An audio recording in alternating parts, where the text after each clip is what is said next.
I don't know what she was doing with that picture. She then hits me with an unexpected question, though. She says, "Do you still got your V card?" I said, "What?"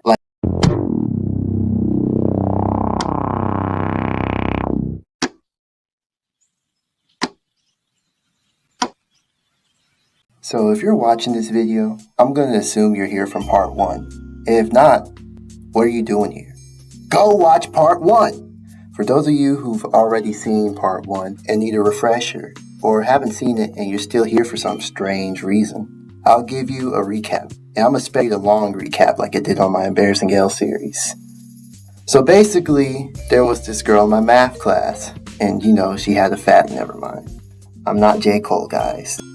She was really flirting with me to the point where I thought she liked me. We ended up texting, and I found out she had a boyfriend, and that she only viewed me as a friend the whole time. I was so mad that I blocked her, and after that, I started talking to someone else. If you watch my Why I Hate the Talking Stage video, you will know that talking to her didn't work out. So during those couple of months, I would see both girls around and I would pretend like I didn't know them. I would see them in the hallways. I would have a trench coat on with the shades, trying to be incognito, like I'm a Ninja Turtle or like I'm a drug dealer. I'd see Selena in geometry and I would actually start paying attention in class like she wasn't there. I'd be like, so that's how I prove a triangle isn't a square. I mean, just look at it. You can tell it's a triangle. I would not look either one of their direct at all. And if they were in my presence, I felt awkward and uncomfortable. However, the difference between Selena and Bianca is Bianca, I didn't feel bad for how I treated her. It brought me a feeling of relief when I gave her back that bracelet. But with Selena, I felt kind of guilty. This girl wanted to be my friend, and I blocked her and acted funny towards her because she wouldn't give me some kitty cat. I thought about her very often. Like, maybe I could have communicated better. So I decided to text one of my female friends about my dilemma to see from her point of view if I did the right thing. I can't remember her response to my text that well. Keep in mind, I was 15 during the time all this happened. And as of right now, as I am recording this video, I am 18 years old. I pay bills, taxes, and I work a job now. I'm not going to remember a damn text from 2 to 3 years ago. However, I do believe her response went along the lines of, y'all both did a bad job at communication. She should have made it clear from the start that she wanted to be friends and that she already had a boyfriend. And I should have made it clear that I liked her. She probably thought that you felt the same way as her and wanted to be friends and you should try to fix things. That's what I can remember her saying. There's a lot more, but I can't find the message. I said, nah, I'm not going to try to fix things. Things are already awkward between us. I'm going to leave it be. After that, she called me a coward. Fast forward next period. I have geometry class, the class I have with her. I believe we had a test coming up soon. So the teacher's aide decides to gather a small group of students to go into the separate classroom to study. And I go with them because I have special needs. She also goes with the group. I don't know if she's special needs as well. Maybe she is. Maybe she isn't.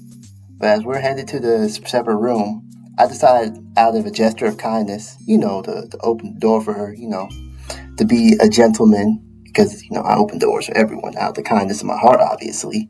And she stops before entering and she says, hey. And I'm like, hey. And she was like, what happened? Why don't you talk to me no more? And I'm like, we can talk about this later. And then she says, nah, I want to hear this now. So we go into the classroom and she gets a table.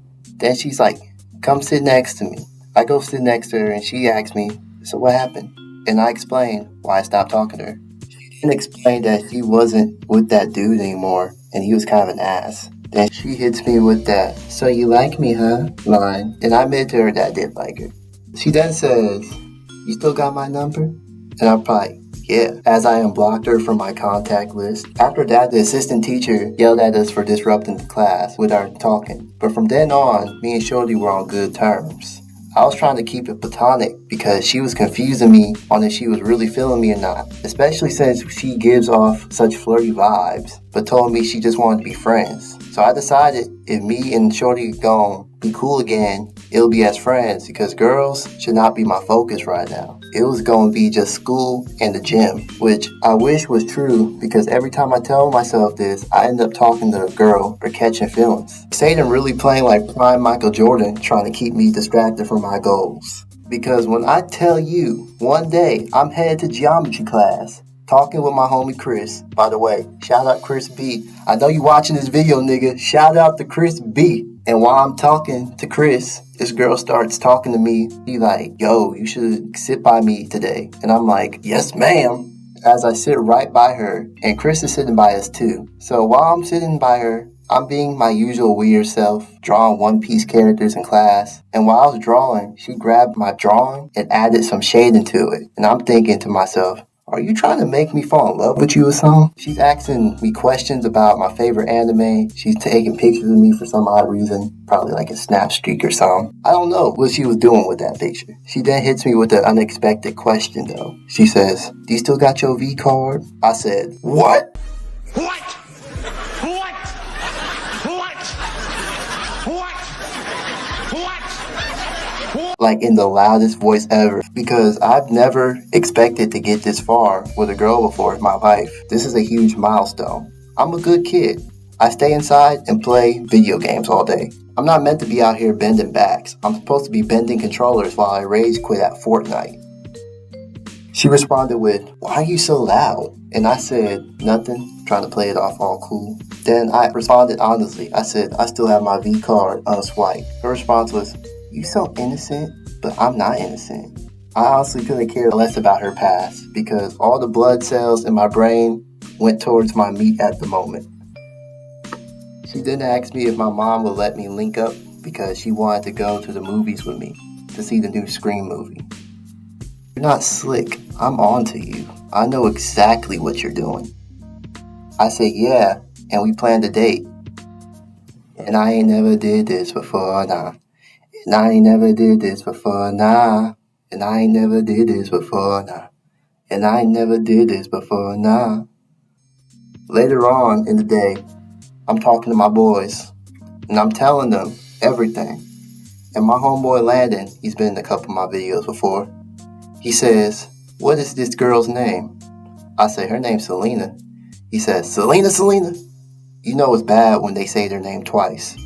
I say, yeah, is there anything wrong with her? He says, she's just kind of flirty. I see her do that with like every guy she interacts with.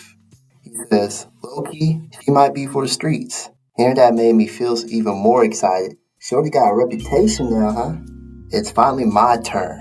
This is what Hoodville will be talking about on this post. You know that one scene in South Park when they told Kenny that his girl was for the streets and he started celebrating? That was me, bruh. I was even more excited and couldn't stop thinking with my second brain. So after that, I texted her later on letting her know my mom said I could hang out, which I didn't even ask my mom because anytime I would talk to a girl back then, I used to keep it a secret from my mom. I was kind of embarrassed. I came up with a plan to go out with this girl without my mom figuring out too. I just told her I was going to be hanging out with my friend Edison at his house, and that was the plan. I get dropped off at Edison's house, and when the girl says she's here, I just leave. If you're watching this, Edison, my fault I did this gang. So the thing I never got was that she asked me to hang out, yet I'm the one planning it, which is kind of a red flag now that I think about it. When we was at school most of the week, we didn't talk to each other in person. But then on Wednesday, I approach her and tell her the plan for this movie. And again, why am I planning this if she asks me out? Maybe I'm tripping. She says, cool though. Fast forward to the night before we're supposed to hang out. She texts me with some kind of excuse talking about her brother has a game. Why would you ask me to hang out on a specific day if you knew your schedule wouldn't be open? I said, okay. So could we figure out a different time to go to the movies then? Left undelivered and no response. Next day, I sat at my friend's house all day, not a text or a call from her. I felt stupid at that moment. I felt like Sanji in that one episode of One Piece when he kept trying to light his cigarette, but the raindrops kept putting it out, and then one of his tears put it out. That was me, except I didn't start smoking till like a year later. Shorty really blue-balled me. I tell my other friends what happened, and they told me she stood me up. And I was in denial. I actually believed that she was actually at her brother's game. Text her again weeks later and no response. That's when I realized I got stood up. Later, she would try to talk to me again in person, like when I was at this field trip, and she was just talking about some, you smell good. I'm like, okay, thanks. And kept it at that. I couldn't trust her no more. That's 2 strikes, not even 3. That's how bad the second strike hit. Also, she had a boyfriend at this point, which I found out from an IG post. So I really didn't see what the motive was for her to be talking to me. Now that I think about it, we still follow each other on Instagram. We really just act like strangers watching each other's stories though. Anyways, if the person I'm talking about finds this video, then it isn't me spreading hate about you. I forgave you a long time ago. KD holds no grudges. But I will make what you did a story time for entertainment purposes. Moral of the story.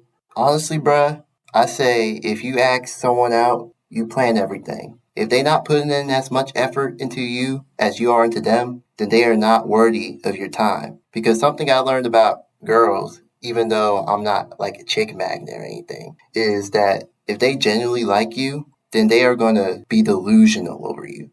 They will put in the effort to move forward with you. And I've been around girls like that. You can tell when the interest is genuine. That's the kind of energy you deserve. And the same is vice versa for my girl viewers. Anyways, I just want to say I love y'all and don't forget to stay hard.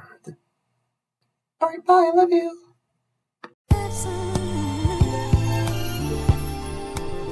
Let me write you a love song.